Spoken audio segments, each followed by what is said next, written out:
குழந்தைகளின் உடல் வளர்ச்சிக்கு இன்றியமையாதவை வைட்டமின்கள் நிறைந்த உணவுகள். குழந்தைகள் முதல் பெரியவர்கள் வரை எல்லோருடைய உடல் வளர்ச்சிக்கும் சமச்சீரான வைட்டமின்கள் தேவை. இந்த வைட்டமின்கள் நிறைந்த உணவை சரியாக எடுத்துக்கொள்ளாவிட்டால் உடல் வளர்ச்சியில் பாதிப்பு ஏற்படும்.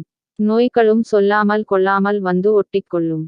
நட்சத்திரக்குறி வைட்டமின் ஏ குறைந்தால் கண் பார்வை மங்கும். நோய் எதிர்ப்பு சக்தி குறையும். கருப்பையில் கரு வளர்வதற்கும் பிறந்த குழந்தை ஆரோக்கியமாக வளரவும் இந்த வைட்டமின் தேவை. எலும்புகளும் பற்களும் வளர இதுதான் முக்கிய காரணம்.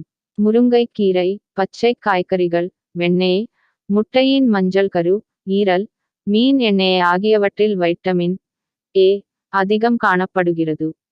நட்சத்திரக்குறி வைட்டமின் பி குறைந்தால் குழந்தைகளுக்கு வயிற்று மந்தமும் அஜீரணமும் இரத்த சோகையும் ஏற்படலாம். பக்கவாதம், இதய பாதிப்பு ஏற்படவும் சாத்தியக்கூறுகள் அதிகம். அத்துடன் வாயில் புண் உண்டாகும். கைக்குத்தல் அரிசி, இறைச்சி, முட்டை, காய்கறிகள் வைட்டமின் ஆகியவற்றில் இந்த வைட்டமின் அதிகம் உள்ளது.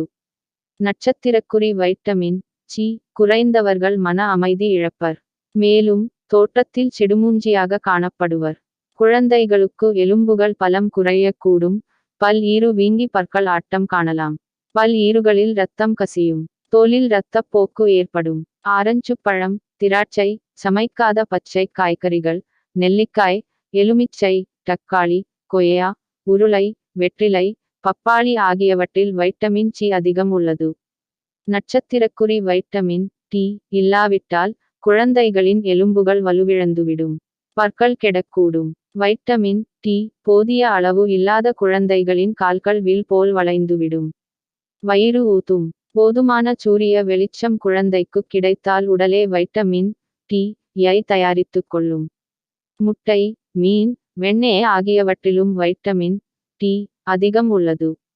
நட்சத்திரக்குறி வைட்டமின் இ குறைந்தால் தசைகள் பலவீனமடையும். மலட்டுத் தன்மையை உண்டாக்கும். இது குழந்தைகளில் இரத்தம் உறைதல் தொடர்பான நோய்களை ஏற்படுத்தும். கோதுமை, கீரை, பச்சை காய்கறிகளை அதிகம் சேர்த்தால் வைட்டமின் இ சமச்சீர் விகிதத்தில் கிடைக்கும்.